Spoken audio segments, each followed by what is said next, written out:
बिस्मिल्लाहिर्रहमानिर्रहीम। आज supreme court ने जो फैसला दिया है हमारे सर आंखों पे,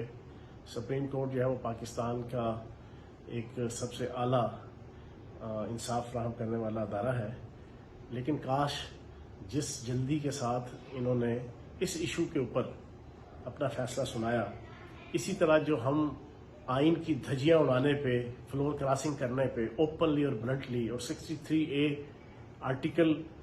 को पसे पुश डालने के हवाले से जब हम अदालत में गए थे, तो काश इसी तरीके से उधर से भी कोई फैसला आता, क्योंकि 63A का जो पहला नुक्ता है उसमें बड़ा क्लियर कट लिखा है कि अगर कोई मेंबर असम्बली होते हुए अपनी पार्टी से इस्तीफा देता है या दूसरी किसी पार्लिमानी पार्टी का मेंबर बन जाता है, उनके साथ शामिल हो जाता है, तो उसके ऊपर डिफेक्शन क्लास लगती है।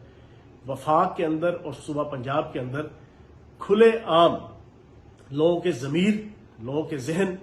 पैसों के जरिए से, लालच के जरिए से खरीदे जा रहे हैं, लेकिन इसके ऊपर कोई अदालत नोटिस नहीं ले रही। तो बहरहाल जो फैसला किया है सर आंखों पे, लेकिन काश इस इशू के ऊपर भी अदालत फौरी तौर पे नोटिस ले, ताकि पीटीआई के मैंडेट के ऊपर आए हुए एमपी या एमएनए पीपल्स पार्टी और नून लीग के अफराद को वोट देकर आइन और कानून की धज्जियां न उड़ा सकें। बहुत शुक्रिया।